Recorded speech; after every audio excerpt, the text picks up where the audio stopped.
Assalamualaikum warahmatullahi wabarakatuh. Oke, bagaimana kabarnya malam ini? Semoga semuanya sehat-sehat ya. Nah, untuk mata kuliah pengantar teknologi informasi, kita sudah masuk ke ke pertemuan 13 ya, atau MIT 13. Jadi kita tinggal satu kali pertemuan lagi yaitu minggu depan.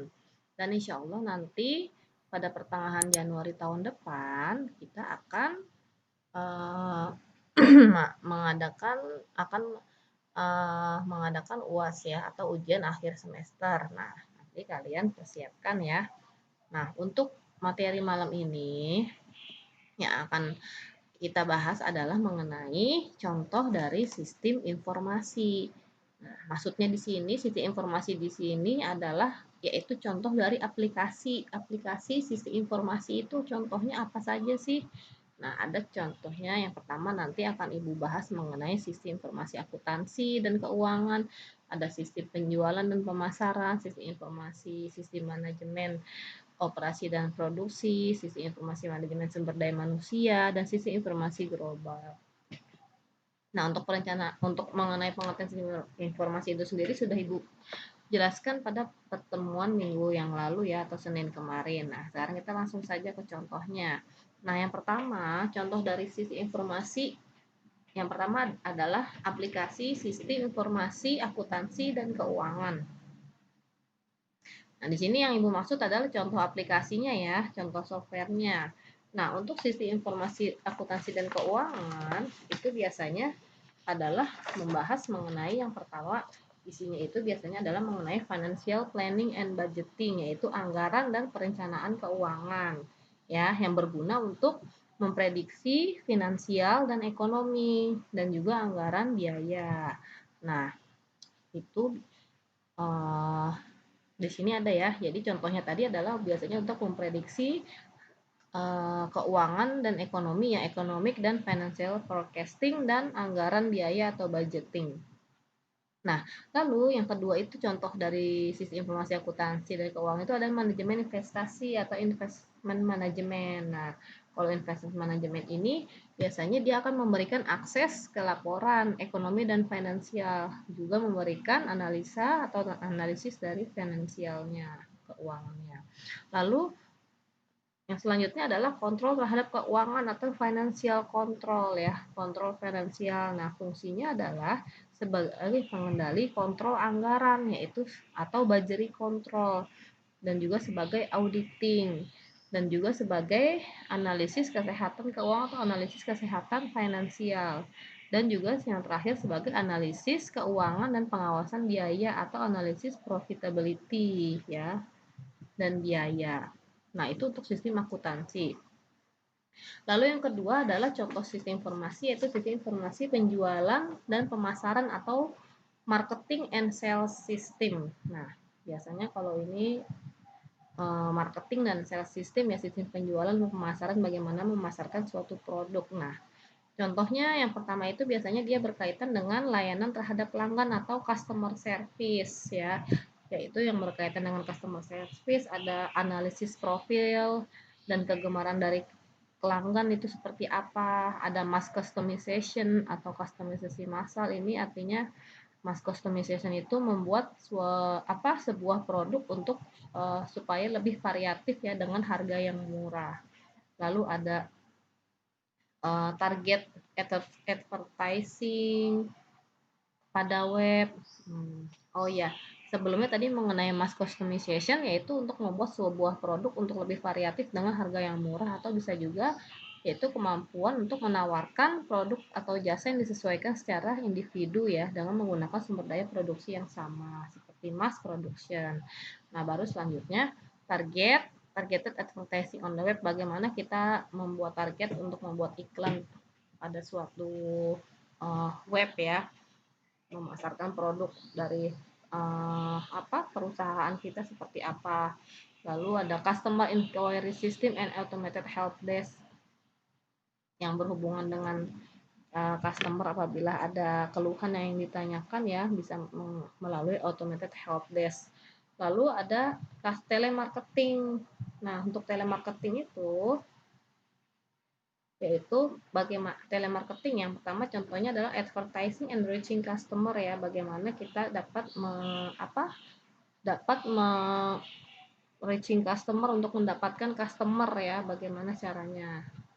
Lalu ada proses pemesanan, ada dukungan penjualan dan manajemen account. Nah, lalu yang selanjutnya ada marketing manajemen nih, dari masih lanjutan dari marketing and sales system ya, ada marketing manajemen. Nah, marketing manajemen atau manajemen pemasaran ya. Manajemen pemasaran. Nah, manajemen pemasaran itu terdiri dari pricing of product or service, yaitu harga produk atau layanannya itu seperti apa. Salesperson productivity, itu produktivitas dari tenaga penjualnya, itu bagaimana. Produk customer profitability analysis, yaitu analisis profitabilitas produk pelanggannya. Dan sales analysis and trends itu adalah analisis dan tren penjualannya. Nah, contoh dari marketing and sales system yang selanjutnya ada customer relationship management atau CRM ya. Nah, CRM ini juga merupakan suatu aplikasi sistem informasi ya. Jadi isinya itu CRM ini merupakan suatu aplikasi yang berisi mengenai strategi bisnis pada perusahaan ya. Tujuannya untuk mengelola hubungan dengan customer atau dengan pelanggan ya, yang memadukan proses antara manusia dan teknologi. Nah, jadi strategi bisnis yang ada pada CRM, pada aplikasi CRM ini itu dirancang untuk meningkatkan pendapatan dan profit ya, profit untuk perusahaan ya, mengurangi biaya serta meningkatkan loyalitas pelanggan.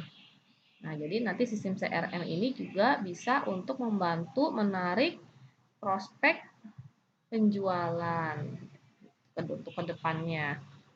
Nah, yang selanjutnya adalah sistem manajemen operasi dan produksi atau production and operation management system. Nah, yang pertama contohnya ada manajemen logistik dan material. Itu ada seperti quality control, manajemen inventaris, manajemen logistik. Nah, untuk perencanaan produksi atau operasi ya, planning of production dan operation, itu ada manajemen proyek, penjadwalan jangka pendeknya seperti apa. Lalu ada rancangan kerja dan manufaktur yang otomatis ya. Nah, biasanya dikenal dengan automated design work and manufacturing. Nah, contohnya ada 3 nih. Ada computer aided design atau CAD, ada computer aided manufacturing, ada CAM ya, dan yang terakhir computer integrated manufacturing atau CIM. Nah, computer aided design atau CAD itu adalah suatu program komputer untuk menggambar suatu produk atau bagian dari suatu produk ya. Nah, nanti produk yang ingin digambarkan itu bisa diwakili oleh garis-garis atau simbol-simbol yang memiliki makna tertentu. Jadi CAD ini bisa untuk gambar 2 dimensi atau gambar 3 dimensi. Contohnya itu aplikasinya AutoCAD ya, untuk desain ya, biasanya desain rancang bangun. Nah, lalu computer aided manufacturing atau CAM biasanya dikenal juga dengan computer aided modeling atau computer aided machine. Nah, ini penggunaan perangkat lunak ini untuk mengontrol peralatan mesin ya, yang computer aided manufacturing, dan yang terkait dalam pembuatan benda kerja. Jadi tujuan CAM ini adalah untuk menciptakan proses produksi yang lebih cepat ya, dan komponen dan perkakas dengan dimensi dan konsisten bahan yang lebih tepat ya. Nah, CAM sama CAD ini sudah banyak digunakan di banyak sekolah ya, untuk membuat suatu objek. Nah, yang selanjutnya adalah CIM, Computer Integrated Manufacturing ya. Untuk CIM ini sebenarnya konsep dasar itu sudah dimulai dari tahun 1970-an. Nah, jadi dulu bagaimana ada sebuah kebutuhan untuk mengintegrasikan seluruh komponen sistem manufaktur ya.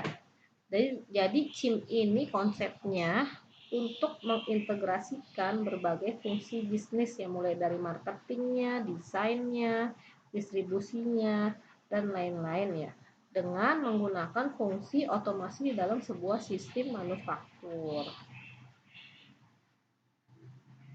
Fungsi otomasi yang dimaksud itu, maksudnya adalah integrasi otomasi proses dengan komunikasi data yang menggunakan jaringan komputer.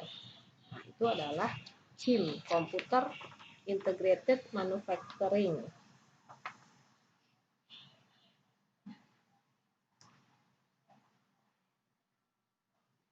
Selanjutnya adalah sistem manajemen sumber daya manusia ya, atau kalau ini human resource management system ya. Nah, biasanya contohnya itu berupa perekrutan karyawan atau rekrutmen ya, seleksi karyawan. Misalkan dia membuka lowongan untuk mencari karyawan, bisa melalui media internet atau surat kabar. Lalu yang selanjutnya adalah pemeliharaan dan pengembangan sumber daya manusia ya, atau human resource maintenance and development. Nah, contohnya ini seperti pelatihan ya, pelatihan karyawan, penilaian performa. Nah, ya.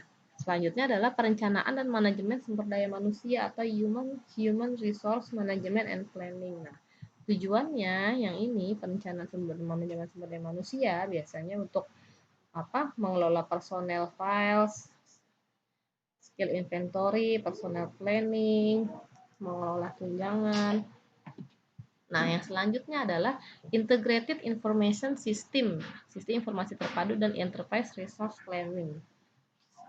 Enterprise Resource Planning atau IRP, mungkin udah pernah dengar ya. IRP itu adalah aplikasi sistem manajemen bisnis yang memudahkan pengelolaan bisnis secara terintegrasi.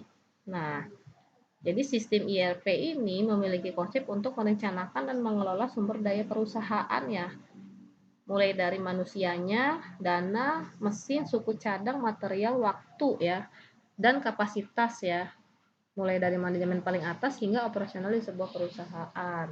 Nah, untuk ini contohnya untuk menghubungkan sistem yang ada, nah bisa juga menggunakan perangkat lunak atau aplikasi Supply Chain Management atau SCM.